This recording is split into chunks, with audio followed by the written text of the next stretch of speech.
আমি একটা জিনিস বুঝে উঠতে পারছি না, এত ক্ল্যারিফিকেশন দেওয়ার কি আছে? আমার পোষ্য, আমি তাকে যত্ন করি কি করি না, কি কি হেনা তেনা, কিসের জন্য ক্ল্যারিফিকেশন?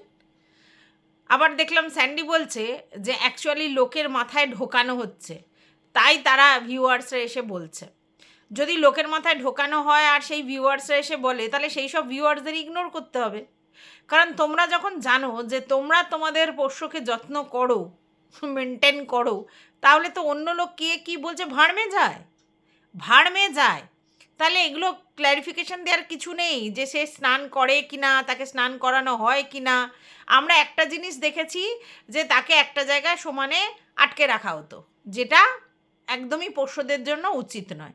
বাদবাকি স্নান করানো হয় কি না, ওর লোম সাদা না হোয়াইট, না মিল্কি হোয়াইট, না ঘিয়ে, এই সব বলার মানেটা কি? তো যাই হোক, একটা জিনিস তোমাদেরকে বলি, আমাদের বয়সের সাথে সাথে আমাদের যেমনি স্কিন ঝুলে যায়, কুঁচকে যায়, ঠিক আছে, প্রথমে চোখের এখানটা হয়, তারপরে হচ্ছে ফোরহেড হয়, মানে একটু একটু করে তোমার ঝুলছে আর কি, যে বয়স হচ্ছে।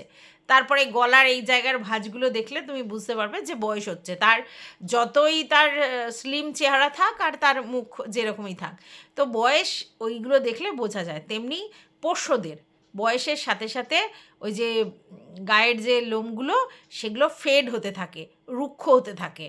মানে হচ্ছে তোমার এইবার ওদের বয়স হচ্ছে। এবার তাহলে ওদের যে অরিজিনাল শরীরের মধ্যে যে তৈলগ্রন্থি, যেটা দিয়ে হচ্ছে ওই স্কিনের ওই জায়গাগুলো চকচকে হয়, মানে লোম ঠোমগুলো, সেগুলো ওরা নিজেরা নিজেরা সেইভাবে করতে পারবে না, মানে সেগুলো আর উৎপাদন হবে না, আর সেগুলো ওরকম হবে না। তাহলে কি করতে হবে? তাহলে ওদেরকে সেই রকম ধরনের জিনিসপত্র মাখাতে হবে, খাওয়াতে হবে, যাতে গ্লেজটা থাকে। হ্যাঁ, কিন্তু তারপরেও বয়সজনিত কারণে গ্লেজ নষ্ট হয়, ঠিক আছে? আজকের ডেটে যদি একটা ছোট্ট বাচ্চার লোমগুলো দেখো, তার শাইনিং অনেক বেশি, কিন্তু বড় যত হবে শাইনিং কমতে থাকবে। তবে হ্যাঁ, বাইরে থেকে যদি তুমি শাইনিংয়ের জন্য ট্রিটমেন্ট করো, ওষুধ টষুধ খাওয়াও, জিনিসপত্র মাখাও, ঠিক আছে, ভালো মন্দ জিনিস খাওয়াও, তাহলে গ্লো আসবে। সেটা যেমনি ধরো এক একজন আছে অল্প বয়সেই বুড়িয়ে যায়, আবার কিছু কিছু লোকজন আছে সেই গ্ল্যামারটা ধরে রাখতে পারে। কি করে পারে? তারা মেনটেন করে। মেনটেন সব থেকে বড়ো জিনিস। তাই আমি বলছি এই পোষ্যর যে লোমগুলো হচ্ছে তোমার ফ্যাকাশে হয়ে গেছে এবং দেখলে মনে হয় লালচে লালচে হয়ে গেছে, এগুলোর কারণ হচ্ছে বয়স। কারণ আমরা জানি যে একটা 12 বছরের পোষ্য মানে আমাদের ধরাই হয় যে মোটামুটি তার বয়স 70 বছর হয়ে গেছে, 70 থেকে 80 বছর বয়স হয়ে গেছে, এটা ধরা হয় পোষ্যদের ক্ষেত্রে। তো সেই জন্য তার তো এগুলো স্বাভাবিক ব্যাপার। তাহলে এখন বলার কি আছে? এবারে ম্যান্ডি যেটা দেখি বলছে যে স্যান্ডি নাকি প্রত্যেক রবিবার করে স্নান করায়, কিন্তু সেটা ভিডিও করা হয় না, তাই জন্য দেখে না। এটাই তো ব্যাপার। যখন ভিডিও আমি করতে পারছি না, দেখাতে পারছি না, তাহলে আমার এত ক্ল্যারিফিকেশন দেওয়ার দরকার নেই তো। আমি আমার পশুকে স্নান করাই কি করাই না আমি বুঝবো, ঠিক আছে? তো যাই হোক, তার মানে বোঝা যাচ্ছে যে এই যে বোতল যেগুলো বলছে, সেই কথাগুলো ম্যান্ডি বা স্যান্ডি ইগনোর করতে পারছে না। যদিও স্যান্ডি বলেছে যে এত ক্ল্যারিফিকেশন দেওয়ার দরকার নেই, কিন্তু ম্যান্ডি ইগনোর করতে পারছে না। কেন? কেন ইগনোর করতে পারছে না? একটা কন্ট্রোভার্সি ক্রিয়েটার কন্টেন্ট করছে, করছে, সেটা তার ইচ্ছা হচ্ছে। আর যে করছে সে নিজে কতটা তার বাচ্চাকে যত্ন করে সেটা আমরা জানি, জানি আমরা, ঠিক আছে? তাহলে সেটা কী লাভ আছে? হ্যাঁ, তবে হ্যাঁ, আমরা একটা ভুল করি, হোয়াইট কালার আর ঘিয়ে কালারের মধ্যে তো ডিফারেন্স আছে। হোয়াইট কালারের যেগুলো সেই লোমগুলো অন্যরকম দেখতে হবে, আর ক্রিম কালারের লোমগুলো তো অন্যরকম দেখতেই হবে, এটা তো স্বাভাবিক ব্যাপার। তো যাই হোক, চলো, welcome back to my channel. আশা করছি তোমরা সবাই খুব ভালো আছো, আর আমিও খুব ভালো আছি নতুন একটা ভিডিওর সাথে। আমি রুনা লাইফস্টাইল থেকে। আচ্ছা, একটা কমেন্ট পড়ি, ভীষণ মজা লেগেছে এই কমেন্টটা আমার। এখন ম্যান্ডি এক্সকিউজ দিয়েছে যে ওরা সাদা তেল খায় না, ওরা সর্ষের তেল খায়, কারণ ডাক্তার নাকি বারণ করেছে সাদা তেল খেতে। আচ্ছা, আর ওরা ঘি মাখন খায় না, মানে স্যান্ডির জন্য খায় না মেনলি, কারণ স্যান্ডির সুগার আছে, সুগারে নাকি ঘি মাখন খাওয়া যায় না। আচ্ছা, এবার এইবার তোমার হচ্ছে সেখানে একজন উত্তর দিয়েছে, কি বলেছে শোনো। বলছে ঘি মাখনে সুগার হয়, শুধু ঝোলে আলু দিলে আর গাড়ি কচু দিলে এগুলোতে সুগার হয় না। আমি পনিরের রান্নার কথা বলেছিলাম, সেখানে ওই ঘি বাটার দিয়ে মানে টেস্ট বেশি হয় এটা বলেছিলাম। তাতে ম্যান্ডি বলেছে ওই জন্য আমরা এগুলো দিই না, মানে হচ্ছে মাখন আর ঘি রান্না করে না, কারণ সুগার আছে আমাদের স্যান্ডির, তার জন্য। অথচ যেই রান্নাটার রেসিপির কথা বলছি, সেই রান্নাটা কি করেছিল, পনির, আর সেটার সঙ্গে কী ছিল, আলু। এক গাদা আলু দিয়ে পনিরের তরকারি করছে, আর বলছে সুগারে ঘি আর মাখন খায় না। আমি জানি সুগারে ঘি মাখন খায় না, সুগারে আলু খায় না, সুগারে কচু খায় না, সুগারে বেশিরভাগ জিনিসই খায় না, কিন্তু প্রতিদিন প্রতিনিয়তর কথা বলা হয়নি। কোনো একদিন একটা রান্নাতে একটু মাখন দিলে সেটারও বিশাল কিছু হয় না, তাও মানছি। সুগারে ওই নুনযুক্ত মাখন সেটাতে অসুবিধা আছে, কিন্তু মার্জারিন টাইপের বা লাইট লাইট মাখনের লাইটের একটা ভার্সান আছে, সেই সব ধরনের খেলে প্রচুর পাওয়া যায় ওই তোমার অনলাইনে, সেই ধরনের মাখন খেলে কিন্তু সেটা হয় না, প্রথম। দ্বিতীয় কথা হচ্ছে ঘি খাওয়া যায় না সুগারে, এটা আমি শুনিনি। এবার যদি রোজ চপচপে করে ঘি দিয়ে ভাত মেখে খায় সেটা কি হবে, না। কিন্তু কিছু কিছু সময় ঘি খাওয়া উচিত, কারণ ঘিতে একটা ফ্যাট সেল থাকে, সেটা খুব দরকার আমাদের শরীরের জন্য। তার মানে আমি রোজ এখন ঘি চপকে চপকে ভাত মেখে খাবো তা নয়, কিন্তু ঘি খেতে হয় মাঝে মধ্যে।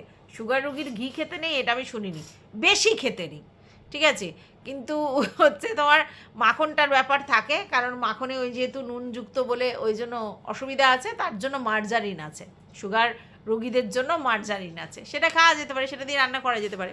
আর সবথেকে ভালো যদি এতই হেলথ কনসাস হয় ম্যান্ডি, ঠিক আছে, যে সাদা তেল ডাক্তার বারণ করেছে, আর মাখন আর তোমার হচ্ছে কি যেন বলে ঘি সুগারের জন্য খায় না, সেজন্য শুধু সর্ষের তেলেই রান্না করে, তাহলে ভাই অলিভ অয়েল ব্যবহার করো। যেই সব রান্নাগুলোতে সাদা তেল দেবে না, মাখন দেবে না, তারপরে হচ্ছে তোমার ঘি খাবে না, সেইগুলোতে অলিভ অয়েল ব্যবহার করো, তাহলে তোমার টেস্টটা ঠিক আছে। সর্ষের তেলে পনির খুব একটা টেস্টি হওয়ার কথা নয়, তাই বলেছিলাম। যাই হোক, এটা গেল পনিরের কথাটা। এইবার ওর বক্তব্য হচ্ছে যে কর্পূরদানি ওকে ওর মা দিয়ে গিয়েছিল, একটা পিতলের, যেটা আর কি ঠাকুর ঘরে রাখে, তো সেটাতে ও ইউজ করতে ভুলে যায়। তো এখন যদি প্লাগে কর্পূরদানির পাওয়া যায় তাহলে হচ্ছে তোমার কি যেন বলে, তাহলে তো সব সময় লাগাতে পারবে। তো প্লাগে কর্পূরদানি প্রচুর পাওয়া যায়, মিশোতে পাওয়া যায়, অ্যামাজন, ফ্লিপকার্ট সবেতে পাওয়া যায়, সার্চ করলেই পাওয়া যাবে। কিন্তু কথা হচ্ছে কোনটা ভালো, একদম যদি কম দামে সস্তা বস্তা মিশো থেকে কেনে, দুদিনেই খারাপ হয়ে যাবে, ঠিক আছে। আর যদি একটু দাম দিয়ে একটু ভালো জিনিসটা কেনে তাহলে একটু বেশি দিন টিকবে, ঠিক আছে। আর কমফোর্টার, সেটার ক্ষেত্রেও আমি বলে দিয়েছি যে যদি একটু বেশি পয়সা দিয়ে ভালো জায়গা থেকে ব্র্যান্ডেড সার্চ করে কেনে তাহলে সেটা বেটার হবে, আর কম দামের কিনলে তো বস্তা হবেই। আচ্ছা, বাই দ্য ওয়ে, তোমরা কি দেখলে কচু নিয়ে আসতে গেল, মানে কচু নিয়ে আসতে যায়নি, অ্যাকচুয়ালি ও চিকেন রান্না করে দিতে গেছিলো। ভিউয়ার্সদের কথা কিন্তু খুব মানছে আজকাল ম্যান্ডি, শুধু ভিউয়ার্স না, কন্ট্রোভার্সি ক্রিয়েটার তারাও ভিউয়ার্স, তাদের কথাও মানছে ম্যান্ডি, তার জন্য 4 টুকরো মাংস নিয়ে গিয়ে গেল দিতে। এবার দিতে গিয়ে বললো যে তোদেরও আজকে চিকেন হচ্ছে, বলছে হ্যাঁ। তো সেখান থেকে কচু বাটা লোভ সামলাতে পারেনি, কচু বাটা নিয়ে এসছে, লেবু দিয়েছে আবার তার মধ্যে। এবার কচু বাটা করতে গেলে ভীষণ হ্যাপা, ওর ননদ কিন্তু বললো যে ওই কচু বাটা করতে গিয়েই আমার অর্ধেক সময় চলে গেল। তো সেই কচু বাটা নিয়ে এসেছে, সেটা আবার খেয়েছে, খেয়ে আবার রেখে দিয়েছে পরের দিনের জন্য, মানে রাত্রিবেলা আর ওই কাঁকরোল ভাজা আর কচু বাটা আর খাচ্ছে না, ওটা আর পরের দিনের জন্য। আচ্ছা, কাঁকরোল ভাজা বাসি রেখে দিলে পরের দিন কতটা সুন্দর খেতে লাগবে, মানে একে বলে বলে পারা যায় না। কাঁকরোল ভাজা অল্প করে করি, যেটুকুনি লাগবে সেটুকুনি করি, বাদবাকিটা রেখে দিই, কাঁচাই রেখে দিই, কাটা আছে তো কী আছে, ফ্রিজে রেখে দিই, পরের দিন আবার ভাজি না। কাঁকরোল ভাজা নাকি বাসি খাবে, মানে কী বলবো। এমনি ভাজাভুজি বাসি খেলে তার টেস্ট থাকে না।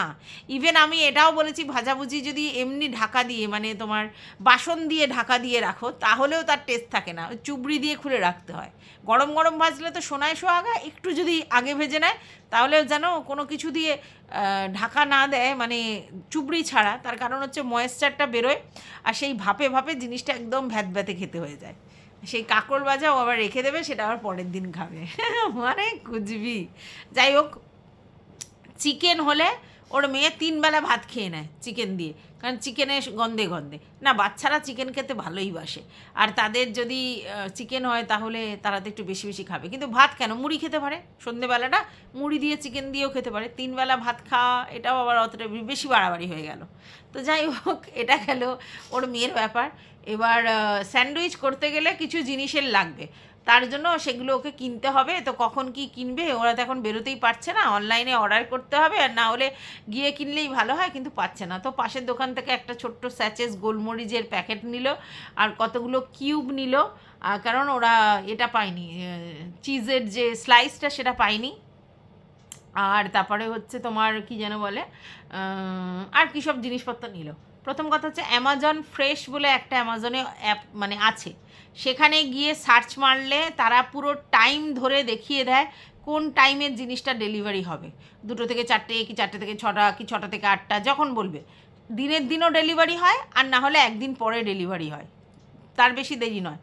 সেইখানে মাশরুম থেকে আরম্ভ করে চিজ থেকে, পনির থেকে, তোমার চিজের স্লাইস, চিজের কিউব, তারপরে হচ্ছে তোমার গোলমরিচ, তারপরে হচ্ছে অরিগ্যানো, মানে যা চিলি ফ্লেক্স, যা যা স্যান্ডউইচ মেক করতে লাগে সমস্ত জিনিস পাওয়া যায়, সেগুলো অর্ডার দিয়ে দিলেই হয়। তারপরে হচ্ছে তোমার মিওনিজ, তারপরে হচ্ছে তোমার হচ্ছে কী যেন বলে পাস্তা পিৎজা যে সস, ওই পাওয়া যায়। তারপরে হচ্ছে তোমার মার্জারিন তো পাওয়াই যায়। সমস্ত কিছু অ্যামাজন ফ্রেশে গিয়ে অর্ডার দিলে দেন সেই দিন বা তার পরের দিন চলে আসে, তার জন্য পাড়ার দোকানে যাওয়ার দরকার হয় না। ঠিক আছে? আচ্ছা, বাইরে ও বললো পরীক্ষা দিতে যাবে, এগ স্যান্ডউইচ খেয়ে যাবে।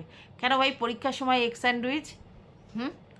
এটা তো একটা কনসেপ্ট আছে না যে এগ খেয়ে পরীক্ষায় যেতে নেই। অ্যাকচুয়ালি সেই কনসেপ্টটা অন্য কোনো কারণ নয়, অ্যাকচুয়ালি মানে তোমার অসুবিধা হয়। কি অসুবিধা? ডাইজেস্টিভ সিস্টেমে প্রবলেম হয় পরীক্ষার সময়, তো বমি ফমি করে ফেলবে ডিম ফিম খেয়ে গেলে, ওই জন্য ডিম ফিম দিতে বারণ করে, আর কিচ্ছু না। তো যাই হোক, পরীক্ষার সময় ও এগ স্যান্ডউইচ করে দেবে। আগে নাকি ও চিজ স্যান্ডউইচ খেত, তারপরে নাকি ওর ঘেন্না ধরে গেছে, তারপরে আর খেত না। তারপরে বাই দা ওয়ে, আমার একটা জিনিস মনে হলো, সেটা হচ্ছে ও যেহেতু স্যান্ডউইচ করবে বলছে, আর এদিকে বলছে টোস্টার কিনবে, তো এই মুহূর্তে আমার এটা মনে হচ্ছে যে ওর জন্য ওই 2-in-1 কেনা ভালো, যাতে টোস্টারও হবে আবার স্যান্ডউইচও হবে। আর দরকার হলে শুধুই স্যান্ডউইচ মেকার কেনা ভালো, টোস্টার কেনার কোনো দরকার নেই। স্যান্ডউইচ মেকারে স্যান্ডউইচও করতে পারবে, আর সেটাকে এমনিও করে দিলে এমনি টোস্টও হয়ে যাবে। তাই আমার মনে হয় ওর জন্য এই মুহূর্তে স্যান্ডউইচ মেকারটাই ভালো, কারণ স্যান্ডউইচ মেকার হলে কি, কিছু হোক না হোক ওর মধ্যে একটা কিছু মানে চিজ দিয়ে দিক, আর কোনো কিছু তোমার উপরে মেয়োনিজ বা কিছু দিয়ে দিক, তার মধ্যে কিছু শশা মশা দিয়ে দিক, দিয়ে চেপে দিলেই তো স্যান্ডউইচ হয়ে যাবে। সবসময় যে চিজ স্যান্ডউইচ দিতে হবে, এগ স্যান্ডউইচ দিতে হবে, চিকেন স্যান্ডউইচ দিতে হবে, কোনো মানে নেই। তো যাই হোক, আমার মনে হয় যে স্যান্ডউইচ হচ্ছে মেকারটা ওরমভাবে কেনার দরকার। আমি আগে হচ্ছে তোমার অরপেটের একটা স্যান্ডউইচ মেকার কিনেছিলাম। তো ব্যাপারটা কি জানো তো, ওগুলোতে না লেগে লেগে যায়, ওই ননস্টিকগুলো খুব একটা ভালো নয় ওই স্যান্ডউইচ মেকারটা। তো আমি একটা জাম্বো স্যান্ডউইচ মেকার কেনবার জন্য অনেক দিন ধরে ট্রাই করছি, বোরোসিলের, কিছুতেই অ্যামাজনে পাচ্ছি না, মানে জাম্বোটা নেই। এমনিগুলো রয়েছে, জাম্বোটা নেই। জাম্বোটাতে 2টো বড় বড় ব্রেড একসঙ্গে স্যান্ডউইচ হয়ে যেতে পারে। ঠিক আছে, তো সেটা খুঁজছি, সেটা পাচ্ছি না। আর বোরোসিলের মানে স্যান্ডউইচ মেকারটা আমি দেখছিলাম যে রিভিউ খুব ভালো, তো খুব ইচ্ছা আছে ওই বোরোসিলের স্যান্ডউইচ মেকারটা কিনবার। যদি জাম্বো না পাই একান্ত, তাহলে হয়তো 1000-1200 ওয়াটের যেগুলো সেগুলোই কিনবো। আর জাম্বোটা হচ্ছে 2000 ওয়াটের, ওটা খুব ভালো। ঠিক আছে, মানে অনেক জিনিস দিয়ে যদি তুমি স্যান্ডউইচ মেক করো, সেটাও খুব সহজে গ্রিল হয়ে যাবে। এমনি আমার ওটিজি তো আছে, ওটিজিতে তো করাই যায়, কিন্তু স্পেশালি স্যান্ডউইচ মেকারের জন্য, মানে স্যান্ডউইচের জন্য স্যান্ডউইচ মেকারটা বেশি ভালো হবে। তো যাই হোক, আমার এখন মনে হচ্ছে যে ওর যে জিনিসটা, মানে বাচ্চার টিফিনের ব্যাপারটা, তাতে টোস্ট আর হচ্ছে তোমার মানে টোস্টার আর স্যান্ডউইচ মেকার একসঙ্গে যেটা পাওয়া যায় সেটা কেনা ভালো, আর না হলে স্যান্ডউইচ মেকার কেনা ভালো। এইবার ও পাউরুটি যে ডিম দিয়ে গোলার কথাটা বলা হয়েছিল, সেটাতে ও বলতে এলো যে আগে ও পেঁয়াজ দিয়ে, কাঁচা লঙ্কা দিয়ে ডিম ফাটিয়ে করতো, সেটা খেতেও বেশি টেস্ট লাগে, কিন্তু এখন কেন করে না, ডিম বেশি খরচা হয় বলে। একদম ঠিক কথা, ওতে বেশি ডিম খরচা হয়। কিন্তু ওই পাউরুটিগুলো চৌকো না করে ওটার মধ্যখান দিয়ে কেটে দুভাগ তিকোণ করতে হয়, আর ডিমের মধ্যে দুধ দিতে হয়, টেস্টও ভালো হয়, জিনিসটা বেশিও হয়। তাহলে তার মধ্যে হঠাৎ করে চুবিয়ে নিয়ে ছেড়ে দিলে তাহলে অত ডিম লাগবেও না, অত খরচাও হবে না, জিনিসটাও ভালো লাগবে খেতে, ঠিক আছে। তবে হ্যাঁ, পেঁয়াজ কাঁচা লঙ্কা দিলে কিন্তু অত ভালো লাগবে না। ওটার মধ্যে ওই দুধ দিয়ে আর ওই তোমার ডিম দিয়ে ফেটিয়ে তার মধ্যে মানে তোমার রুটিগুলো চুবিয়ে ছেড়ে দিলে একটু ছাঁকা তেল লাগবে, তার উপর একটু গোলমরিচ ছড়া দিলে অমৃত। কিন্তু অম্বলের যমরাজ, অম্বলের যমরাজ মানে জঘন্য আর কি। তো বাই দা ওয়ে, এর মধ্যে ওর পোষ্যটা নাকি পিছনটায় একটু টলে টলে হাঁটছে। এইবার কথাটা হচ্ছে যে স্যান্ডি বলছে ডাক্তার বলেছে ওর ওই ক্যারেটিন না, এটাই তো বললো, ক্যারেটিন না কি একটা বললো, সেটা বেড়ে গেছে, তার জন্য হচ্ছে ও রকম করে হাঁটছে। কিন্তু ম্যান্ডি হচ্ছে ডাক্তারের উপর ডাক্তার, ম্যান্ডি বলছে না, ওর পায়ে ব্যথা পেয়েছে তার জন্য ওরকম করে হাঁটছে। এখন কথাটা হচ্ছে যে জন্যই হাঁটুক, যদি পায়ে ইঞ্জেকশন দেওয়ার পর ও ব্যথা পায়, ওই জায়গাটা কালশিটে হয়ে যায়, তাহলে ওখানে থম্বোজেল লাগাতে হবে। তোমরা জানো তো, ব্লাড জমে গেলে, যে কোনো জায়গায় ব্লাড জমে গেলে, সেই ব্লাড যখন মানে মানে আর কি ঠিকঠাক হয় না, তখন ওই জায়গায় বরফ দিতে হয় আর থম্বোজেল দিতে হয়, তাহলে কি হয়, জিনিসটা ঠিক হয়। এবার পোষ্যদের ক্ষেত্রেও বরফ দেওয়া যায়, কিন্তু ঠান্ডা লেগে যেতে পারে, তার জন্য আমার মনে হয় থম্বোজেলটাই দেওয়াটা বেটার। তাহলে কি ওই জায়গাটার ব্যথাটা কমে যাবে, ঠিক আছে। এসবগুলো জানতে হবে তো, না জেনে কি ভিডিও করতে আসলে হবে, এর থেকে তার থেকে, এর থেকে তার থেকে শুনে? হ্যাঁ, এগুলো জানতে হবে, একটু পড়াশোনা করতে হবে, একটু চোখ কান খুলে থাকতে হবে। থম্বোজেল এমনিও বাড়িতে একটা রাখা ভালো, যখনই কোনো জায়গায় ব্লাড ওরকম হয়ে যাবে, কালশিটে পড়ে যাবে যেই যেই জায়গাগুলো, সেখানে ওই থম্বোজেলটা দেওয়া যায়, ঠিক আছে। এটা গেল। আচ্ছা, এইবার কথা হচ্ছে যে বাচ্চারা দেখেছো শুধু গ গ করছে, রাগ দেখাচ্ছে, এটা স্বাভাবিক, কারণ বাচ্চাটার শরীরটা ভালো নেই। তারপর হচ্ছে বাচ্চাটাকে এত ইঞ্জেকশন দেওয়া হচ্ছে, ওষুধ খাওয়ানো হচ্ছে, ও তো রেগে রাগ দেখাবি, ভালো লাগে ওষুধ খাওয়ালেও রেগে যাবে, আর মানে তোমার হচ্ছে কষ্ট হচ্ছে ওর একটা ভিতরে, আর ওর জন্যই ও রাগ দেখাচ্ছে, ওই জন্যই ও ঘ ঘ করছে, এটা স্বাভাবিক ব্যাপার, সেটাই ও করছে। আর দেখবে এমনিও আমাদের যদি শরীর খারাপ থাকে, আমাদের কিছু ভালো লাগে, আমরা ওরকম গঁই করি আমাদের তো আর ওরকমভাবে মুখ দিয়ে আওয়াজ করলে হবে না, মানে রাগটা আমরা দেখাই, তো সেটাই ও দেখাচ্ছে। বাই দা ওয়ে, ওই সেই ঘুরতে যাওয়া নিয়ে অনেক কথা হচ্ছে, ওকে গাড়িতে করে ঘুরতে নিয়ে যাওয়ার ব্যাপারটা, সেটাও একটু কিছু বলার আছে আমার। সেটা হচ্ছে স্যান্ডির এরকম ইচ্ছে যে গাড়ির মধ্যে স্যান্ডি থাকবে, পাশে ম্যান্ডি থাকবে, পিছনে ওর পোষ্য আর ওর মেয়ে থাকবে, এরকম করে করে যাবে। কিন্তু একটা কথা হচ্ছে, এখন তো ওর শরীর খারাপ, সবে সুস্থ হচ্ছে, সুস্থ স্বাভাবিক হতে দাও না, তারপরে নিয়ে যাবে। এত গাড়ি চড়ানোর জন্য এত পাগল হয়ে যাচ্ছ কেন? কারণ ওর শরীরটা তো সুস্থ নয়, পুরোপুরি তো সুস্থ হয়নি, একটু ভালো আছে, সেই সময় তো গাড়ি চালানোর জন্য মাথা খারাপ হয়ে গেলে কিন্তু খুব মুশকিল। গাড়ি চালানোর জন্য ওকে সুস্থ শরীর ব্যস্ত করার কোনো দরকার নেই, কারণ ও অসুস্থ, ওর ওটা ভালো লাগবে না। কোনো অসুস্থ অবস্থায় তোমার নিজের ঘর ছাড়া, নিজের এনভায়রনমেন্ট ছাড়া তোমার কিছু ভালো লাগবে? ও তো ওটা আনন্দই ফিল করতে পারবে না। তোমাদের আনন্দ হবে জনিকে আমরা গাড়ি করে নিয়ে যাচ্ছি, কিন্তু জনির এটা ফিল করতে পারবে না। আগে ওকে সুস্থ হতে দাও, সুস্থ না হয়ে লোক বলছে আর গাড়ি চড়তে পারবে কি পারবে না, তার জন্য লোক অনেক কথা বলতে পারে, প্রথম। দ্বিতীয় কথা হচ্ছে, আর গাড়ি চড়তে পারবে কি পারবে না সেটা অন্য ইস্যু, যার যতদিন আয়ু আছে সে ততদিন থাকবে, কিন্তু তার জন্য আমি তার সুস্থ শরীরকে ব্যস্ত করতে পারবো না, কারণ সে অসুস্থ। তার মধ্যে তাকে গাড়ি চড়ালে সে গাড়ি আনন্দটাই ফিল করতে পারবে না, তাহলে কিসের জন্য গাড়ি চড়ানো? গাড়িটা চালানোর ইচ্ছে তো আমরা পোষ্যটাকে দিচ্ছি যে পোষ্যটার ভালো লাগে বলে, তো পোষ্যটার কি ভালো লাগবে? তার অসুস্থ শরীরে তার ভাল লাগবে? ভাল লাগবে না তো, যত সব। ওকে এখন রেস্ট দিতে হবে, প্রপারলি রেস্ট দিতে হবে ওকে, ওর মতো করে ছেড়ে খুলে রাখতে হবে, ওর মতো করে ঘুরবে বেড়াবে, রেস্ট পাবে, ও ঘরের এদিক ওদিক যাবে, এটাই ওর কাছে এখন বড় ওষুধ, ও সুস্থ হয়ে যাবে। ওকে এইসবগুলো করে এখন টানাইজরা করে এখানে ওখানে নিয়ে যাওয়ার কোনো দরকার নেই। বাই দা ওয়ে, অনেকেই ওকে বলছে যে যখন ও চিকেনটা নিয়ে গেল বা কচু বাটাটা নিয়ে এলো, তখন উপরে একটা ঢাকনা ঢুকনি কিচ্ছু দিল না, সেই অবস্থায় খালি উপর নিয়ে চলে এলো। না না, ও তো কোনো নিয়ম রুলস মানে না। এখন তোমাদের বক্তব্য অনুযায়ী এই হবে ওই হবে, কিন্তু আমি এটুকুনি বলতে পারি যে হাইজিনটা মেনটেন হবে না, কারণ খোলা আকাশের নিচ থেকে এদিক ওদিক করলে কোথা থেকে কি একটা পোকামাকড় কি ধুলোবালি ঢুকে পড়লো, সেটা খারাপ। তার থেকে জিনিসটা ঢাকা দিয়ে নিয়ে যা ভালো। হ্যাঁ, অনেকে নুন লঙ্কা দিয়ে নিয়ে যায় খাবার জিনিস, যাতে অন্য জিনিস না হয়, সেটাও কথা বাদ দাও। আমার কথা হচ্ছে একটা টিফিন গাড়ি জোগাড় করি, বা যদি বাটিতে করেই দিই, উপরে একটা পেপার চাপা দিই, দিয়ে নিয়ে যাই, একটা প্লেট চাপা দিয়ে দিয়ে নিয়ে যাই, যে জিনিস ওই খাবার জিনিস এরকমভাবে উদলা এদিক ওদিক করাটা ঠিক নয়, জার্মসের জন্যে, হাইজিনের জন্যে, আমি অন্য কিছুর জন্য বলছি না। তো কি বলবো, একে কিছু বলার নেই, কিচ্ছু বলার নেই। তো এখন ওর স্যান্ডউইচ মেক করতে হবে, তার জন্য চিজ কিউব পেয়েছে, ছোটো ছোটো চিজ কিউব, ওগুলো ডিপ ফ্রিজে রাখতে হয়, নাহলে কিন্তু একদম মেল্ট হয়ে যায়, নরম নরম হয়ে থাকে, খুব বিচ্ছিরি লাগে। তো এই চিজ কিউবগুলো ছুরি দিয়ে কেটে স্যান্ডউইচের মধ্যে ঢুকিয়ে দিলে তাহলেও জিনিসটা মেল্ট হয়ে যাবে, আর না হলে ওগুলোকে স্লাইসারে দিয়ে মানে ওই যেটা দিয়ে আর কি অঞ্জলি যেটাকে বলে, যেটা দিয়ে আর কি আমরা সব হচ্ছে পেঁয়াজ আদা অনেকে কুচু কুচু করে না, তো সেইটা দিয়ে যদি হচ্ছে তুমি ছলো, তাহলেও মানে কিউব থেকে ঝুড়ো ঝুড়ো ঝুড়ো ঝুড়ো বেরোবে, সেগুলো একদম চারিদিকে তোমার পাউরুটির উপর ছড়িয়ে দিলে সুন্দর দেখতেও হয়, গার্নিশটাও ভালো হয়, আর খেতেও ভালো হয়, খুব তাড়াতাড়ি মেল্ট হয়ে যায়। তো তো উপর দিয়ে অবশ্যই অরিগ্যানো আর গোলমরিচ দিতে হবে স্যান্ডউইচে, তবে কিন্তু খেতে ভালো লাগবে, নাহলে ভালো লাগবে না, ঠিক আছে? তো যাই হোক, সবাই অনেক রকম বুদ্ধি দিচ্ছে। আমার মনে হয় ইউটিউবে প্রচুর স্যান্ডউইচের ভিডিও আছে, নানা ধরনের এক্সে বার্গার এগ স্যান্ডউইচ আছে।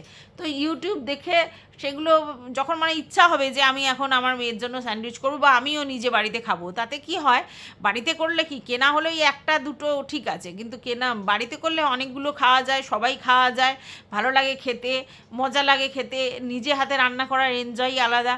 তো সেই জন্য আমার মনে হয় ইউটিউব দেখে যে স্যান্ডউইচ মানে মেকিং দেখে অনেক অনেক ভিডিও আছে, নানা ধরনের স্যান্ডউইচ আছে, সেই দেখে করলে সো ইজি ব্যাপারটা। তবে আমার মনে হয় স্যান্ডউইচ মেকারটাই কিনে নেওয়া ভালো, তাহলে বেশি ভালো হবে। আর টোস্টার কেনার কোনো প্রয়োজন নেই, স্যান্ডউইচের সঙ্গে টোস্টারটা এমনি মানে 2 in 1 পাওয়া যায়, নাহলে এমনিও স্যান্ডউইচেই টোস্ট করে নেওয়া যায়। তো যাই হোক, এটা গেল। এবার বক্তব্য হচ্ছে, বাচ্চাদের ভ্যারাইটি অফ টিফিন দিলে ওরা খেতে ভালোবাসে, ঠিক আছে, ওরা অত বায়না করে না, তাহলে ওর বাইরের খাবারের প্রতি অ্যাডিকশানটাও কমে যাবে। তাই মাঝে মধ্যে ওই ধরনের খাবার বানাতে হয়, স্ন্যাক্স টাইপের জিনিসপত্র বানাতে হয়, তাহলে ভালো লাগে, বুঝতে পেরেছো? আচ্ছা, এবার ও বললো যে ওর ওরকম পাউরুটি করার অভ্যেস ছিল, করতো আগে, এখন করে না, ডিম বেশি লাগবে বলে। আমার এটা খুব হাসি পেয়েছে, ওর ডিম বেশি লাগবে বলেও করেনি, জানো। যাই হোক, ওটা ওটা কিছু না। এবার কথা হচ্ছে যে তারপরে বলছে কি যেন, শাখা শাখা নিয়ে বক্তব্য রাখলো যে এই শাখার রং চলে গেছে, তোমরা বলেছো যে পাপড়ির থেকে নিয়েছো, রং চলে গেছে, তার জন্য তোমরা চেঞ্জ করছো। তো তুমি ওরা খুলে খুলে দেখালে যে রং চটে যায়নি। প্রথম কথা হচ্ছে যে এই শাখাগুলো, যে শাখাগুলো হচ্ছে তোমার ওই কী যেন বলে, গোল্ডের, মানে তোমার গোল্ড প্লেটিং যে শাখাগুলো, এগুলো ওলা তোলা পড়লেই ভালো, তার কারণ নাহলে তো রং আজ না হয় কাল তো নষ্ট হয়ে যাবেই, কারণ ওগুলো তো গোল্ড নয়। শাখা যদি তুমি সোনার শাখা পড়ো সেটা আলাদা ব্যাপার, নাহলে তোমার সোনার শাখা যদি না পড়ো, তাহলে ওই গোল্ড প্লেটেড শাখাগুলো রাফ ইউজ করলে, ধরো 7 মাসে কারোর নষ্ট হচ্ছে, কারোর 10 মাসে নষ্ট হচ্ছে, কিন্তু নষ্ট তো হবে, আর যখন নষ্ট হবে তখন কিন্তু ওই শাখাটা পুরো বাতিল, মানে গোল্ড প্লেটটা যদি নষ্ট হয়ে যায় তো শাখাটা তো বাতিল, আবার নাহলে কালার করাতে হবে, তাই তো? তাহলে এই রকম শাখা কেনা বেকার। যাদের ক্ষমতা নেই অথচ সোনার শাখা পরার ইচ্ছে, তারা একটা কিনে রাখলো, কোথাও বিয়েবাড়ি অনুষ্ঠান বাড়ি গিয়ে পড়বে বলে, তাদের ঠিক আছে। কিন্তু যাদের শাখা আছে, সোনার শাখা আছে, তারা ভাই কেন এই গোল্ড প্লেটেড শাখা ব্যবহার করবে? আর যদি করে 7 মাস 10 মাসের পরে যদি খারাপ হয়ে যায়, তারপরে তো আবার সেটাকে পাল্টাতে হবে, তাহলে লাভটা কী আছে? তার থেকে এমনি শাখা, তার পাশে একটা সোনার চুড়ি পরা অনেক বেটার। ব্রোঞ্চের যে চুড়িগুলো থাকে, এমনি শাখা, নর্মাল শাখা পরে তার পাশে ব্রোঞ্চের চুড়ি পরলে অনেক ভালো। সবসময় শাখা বাঁধানো পরে থাকা যায় না, তাহলে ওরম পরলেও তো অনেক সুন্দর দেখতে লাগে। কিসের জন্য এই গোল্ড প্লেটেড শাখাগুলো বাড়িতে পড়ে থাকে আমি তো কিছু বুঝে পাই না, ঠিক আছে? আচ্ছা, এবার ও বলছে যে না, আমার মাঝে মধ্যে চেঞ্জ করতে ইচ্ছে করে। আমারও করে সব সময় এক জিনিস পরতে ভালো লাগে না। তোমরা অনেকবারই দেখেছো আমি গলার চেন থেকে, কানের দুল থেকে, নাকের ছবি থেকে, হাতের চুড়ি থেকে সমস্ত কিছু প্রায় বদলাই, ঠিক আছে? কারণ আমার পাল্টিয়ে পুল্টিয়ে পরতে ভালো লাগে, সেই জন্য বদলাই। তবে হ্যাঁ, একই জিনিস অনেক দিন ধরে পরে সেই জিনিসটা মানুষের মনের মধ্যে মানে মনে হয় যে হ্যাবিট হয়ে গেছে। যেমন আমার ধরো এই যে রিংটা পরে মনে হয় হ্যাবিট হয়ে গেছে। তখন কি করি, আবার কদিন ওগুলো পরে আবার যেইকে সেই নিজে যেটা পরে থাকে সেটাতে চলে আসি। এটা মানুষের হ্যাবিট, ঠিক আছে, যেটা পরে থাকে সেটাই পরবো। আর যাদের ঘুরিয়ে ফিরিয়ে নাকের ছবি কানের ছবি পরবার এলেম আছে, মানে আছে তাদের কাছে, যার একটা আছে সে কাকে বাপ চোদ্দ পুরুষ দিয়েছে একবার, সেটা নিয়েই নানান ঘাটা করতে হবে, সে সারা জীবন ধরে সেটাই পরে থাকবে, কিছু করার নেই। আর তো নতুন কিনলে হবে মানে শক্তপোক্ত। তাছাড়া যাদের আছে তারা ভ্যারাইটি কানের দুল খুলে এটা পরবো ওটা পরবো, হতেই পারে, সেটা তো কোনো বড় ব্যাপার না, করতেই পারে। একঘেয়ে জিনিস পরে থাকবে কেন, সে ভিডিও করে, নিত্য নতুন পড়তেই ভালো লাগে। আচ্ছা, তারপর হচ্ছে নাইটিও চেঞ্জের কথা বলেছে। তা আমি মনে করি যে হ্যাঁ, নাইটিও চেঞ্জ করা উচিত। এখন কথাটা হচ্ছে রং ফেড হয়ে যায়, নাইটি পরতে পরতে কেচে কেচে যারা বেশি কাচাকুচি করে তাদের রং ফেড হয়ে যায়, ঠিক আছে, জিনিস ভালো থাকে কিন্তু রং ফেড হয়ে যায়। তো ওরা নাইটি পরে মানে ভিডিও করে, বেশিরভাগ ক্ষেত্রেই নাইটি পরে ভিডিও করে, তাহলে ওরা রং চাটা জিনিস পরবে কেন, রং ছাড়া জিনিস পরবে কেন, এটা হতো বাস্তব, তাই ওরা পাল্টাতে পারেই। আচ্ছা, এবার ও দেখি হিরে নিয়ে কিছু কথা বলছিল, যে আমার হিরের দুল ছিল, নাক ছবি ছিল, গলার লকেট ছিল, আর হাতে হাতে তোমার হ্যাঁ হাতে হচ্ছে আংটি ছিল, সবেতে হিরে ছিল, আমার বাবা করে দিয়েছিল, কিন্তু সেগুলো পরে আমার মনে হয়েছে যে আমার সংসারে মানে ক্ষতি হচ্ছে, পয়সা চলে যাচ্ছে, হ্যানা ত্যানা অমুক তমুক এসবগুলো বলছে। আচ্ছা, এবার কথা হচ্ছে এটা পুরোটাই মানসিক ব্যাপার, ঠিক আছে, এটা মনে হওয়া ছাড়া অন্য কিছু না। ও যে হিরেগুলো পরতো, যে হিরেগুলো করেছে, ওগুলো তো সব কাটিং পিস, ওটা তো অরিজিনাল হিরে নয়। তো হিরে যাদের সহ্য হয় তাদের কথা বাদ দাও, যাদের সহ্য হয় তাদের তো ভালোই, আর যাদের সহ্য হয় না তাদের যদি বেরিয়েও যায়, ওই হিরেতে বেরোয় না ওই হিরে আলাদা, সে অরিজিনাল হিরে। আর ওগুলো কাট পিস, ওগুলো ছাটমাল, ওগুলোর কোনো কোয়ালিটি নেই, মানে কোয়ালিটি নেই, মানে ওই যে ও যেটা বলছে ওই কোয়ালিটি নেই। এমনি দেখতে ভালো লাগবে সেটা আলাদা কথা, কিন্তু অন্য কোনো ব্যাপার নেই। তো দেখতে ভালো লাগলে সেটা পড়তে পারে, না ভালো লাগলে না পড়তে পারে। এবার ওর হিরে পড়ার ইচ্ছা নেই সেটা আলাদা কথা, কিন্তু ও যেই সেন্সটা, কমন সেন্সটা অ্যাপ্লাই করছে ওটা ওই হিরেতে না, সেই হিরেগুলো অন্য, যেটা সে ওয়ান পিস যে হিরে, ওই ক্ষুদ্র ক্ষুদ্র যেগুলো নাকের ছবি এই ওই সেই ওইগুলোর কোনো ভ্যালু নেই, মানে ওই ধরনের ভ্যালু নেই। এমনি কিনতে গেলে পয়সা লাগে, ঠিক আছে, হিরে। আর আমার তো ওই হিরে জঘন্য লাগে, সত্যি কথা। আমার একদম ভালো লাগে না। আমার নাকের ছবি আছে ওই হিরের, কিন্তু ওই হিরের নাক ছবি আমার একদম ভালো লাগে না। তার কারণ হচ্ছে হিরে হবে একদম সেই একদম যেরকম একটা এডি পাথর হয় ওরকম বড় বড় হিরে হবে, একটা লকেট করব, একটা নাক ছবি করব, একটা মানে রিং করব, তবে তো নাহলে ওই কুচি কুচি কুচি কুচি হিরে ওগুলোর কোনো ইয়ে আছে, ওগুলো নিয়ে কী হবে, ঠিক আছে। ওই জন্য আমার হিরে পছন্দ না, আমার সোনার জিনিসই পছন্দ, ওই জন্যে গোল্ডই হয়, তার জন্য আমার সত্যি ওটাই পছন্দ। অনেকে প্ল্যাটিনাম হিরে এসব, তারপরে হচ্ছে হোয়াইট গোল্ড, রোজ গোল্ড খুব ভালোবাসে, অনেকেই পড়ে। হ্যাঁ, এবার যাদের অনেক আছে তারা নানা রকম পড়ছে, আবার এগুলো ট্রাই করছে, কিন্তু যাদের ধরো আমাদের মতো অবস্থা, ওই দুটো একটা আছে, তাই সম্পত্তি নিয়ে মাতামাতি করে, মানে দুটো চারটে সোনার গয়না নিয়ে। তো সেইখানে আমরা, আমার কাছে তো ওই হলুদ গোল্ডটাই ভালো লাগে, ওই রোজ গোল্ড হোয়াইট গোল্ড পয়সা দিয়ে কেন কিনবো, রুপোর কিনবো হোয়াইট গোল্ড হয়ে যাবে কি আমার, সেই জন্য বলছি সোনার কালারটা ছাড়া অন্য কোনো কালারের সোনা পরতে আমার ভালো লাগে না। অনেকেই পরে সুন্দর লাগে তাদেরকে। আচ্ছা, এবার তাই জন্য ওর হিরের গল্প হচ্ছে। তবে হ্যাঁ, হিরে তো যদি ম্যাচিং থাকে, লকেট, কানের দুল, নাকছবি, ইয়ার মানে তারপরে হচ্ছে আংটি, তাহলে সেটা অন্যরকম দেখতে লাগে, এটা বাস্তব। তাহলে একটুখানি এলিগেন্ট টাইপের লাগে। অনেকে ব্রেসলেটও এখন হিরের করছে আর কি, লোহা বাঁধানো হিরের করছে, মানে সব একটা ম্যাচিং ম্যাচিং টাইপের পড়ছে। বাট আমার এখনও পর্যন্ত গোল্ড ছাড়া হিরেতে আমার খুব একটা ইন্টারেস্ট নেই। আর সবথেকে বড় কথা, হিরের আবার ওরমভাবে রিসেল ভ্যালু নেই, তো আমার ওই জন্য আরোই ভালো লাগে না আর ওই মানে এতে তো মানে 1 ক্যারেট হয়ও না, 18 ক্যারেটের গয়না হয়, মানে সোনাটাও 18 ক্যারেটের হয়, ওই জন্য আরও পছন্দ নয় তো যাই হোক, ওর জন্য ও হীরের গয়না আর করতে চায় না, ওই নাকছবি নিয়ে হচ্ছিল কথাটা, তো ওই জন্য না ওই গোল্ডেরই করতে চায়। তো যাই হোক, এই আমার মনে হলো এই সবগুলোই বলেছে। আর আমার মনে হয় স্যান্ডি যেটা বলেছে ঠিকই বলেছে, কাউকে ক্ল্যারিফিকেশান দেওয়ার জন্য আমাকে স্নান করাতে হবে এটার কোনো প্রয়োজন নেই। আমি প্রত্যেক রবিবার স্নান করাই, যদি ও সত্যিই প্রত্যেক রবিবার স্নান করায় তাহলে কিচ্ছু বলার নেই। আচ্ছা, এবার কথা হচ্ছে গায়ের রং, ওই যে বললাম তোমাদেরকে, ওর গায়ের রঙটা অন্য কালার, আর বয়সের সঙ্গে সঙ্গে ফেড হতে থাকে, এটা ব্যাপার। তবে হ্যাঁ, ওরা যদি ঠিকমতো ওকে ভিটামিন বা অন্য ধরনের যেসব খাবার দেয় ডগদের সেই সব দিলে মানে ওষুধ, তাহলে ভালো হতো। ও কিন্তু পরিষ্কার জানিয়েছে, স্যান্ডি কিন্তু এটা পরিষ্কার জানিয়েছে ওর ওষুধ খাওয়ার হ্যাবিট নেই বলেছে। তার মানে যে লিভারের ওষুধ বা ধরো স্কিনে গ্লো আনার জন্য যে ওষুধ যেগুলো খাওয়ানো হয় সেই সব ওষুধ ও খাওয়ায়নি, তার জন্যই ওর আরও স্কিনটা ওরকম হয়ে গেছে, বুঝতে পেরেছো, মানে লোমগুলো ওরকম হয়ে গেছে। তো যাই হোক, আমি মনে করি জনি সুস্থ হচ্ছে, আরও সুস্থ স্বাভাবিক হোক, ওর এখন রেস্টের দরকার, ওর পাটা ঠিক হোক, ও সুন্দরভাবে স্বতঃস্ফূর্তভাবে হাঁটুক চলুক, সেটা করুক, তারপর সুস্থ স্বাভাবিক হয়ে গেলে একদম ফ্রি হয়ে গেলে তারপরে ওকে নিয়ে ঘুরতে নিয়ে যাক গাড়ি করে, সেটা কোনো আপত্তি নেই। কিন্তু লোক বলছে আর আমরা ও থাকাকালীন ও গাড়ি যদি নাও চড়তে পারে এরকম পজিশন হয় বলে আমাকে এখন তড়িঘড়ি গাড়ি চড়াতে হবে, এটা কোনো প্রয়োজন নেই। যাই হোক, এই ভিডিওটা আমি এই পর্যন্তই রাখছি। তোমাদের যদি কিছু বলার থাকে অবশ্যই কমেন্ট বক্সে জানাবে।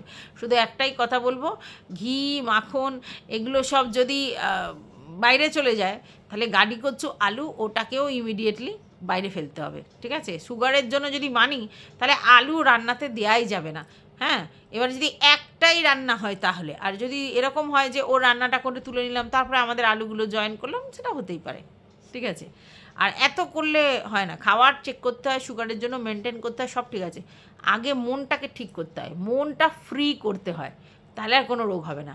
আর স্যান্ডি তো সবেতেই না না না না না না না করতেই আছে, এখনও যখন ইনসুলিন নিচ্ছে ও সুগারটাও ঠিক জায়গায় আছে, মেনটেন করছে, ঠিক আছে, কিন্তু ওই সব সময় ওরকম করাটা দরকার নেই, একটু আধটু এদিক ওদিক করলে অত অসুবিধা হয় না। তো এটুকুই বলার ছিল ভিডিওটাতে। তোমাদের যদি কিছু বক্তব্য থাকে কমেন্ট বক্স তো আছেই। টাটা।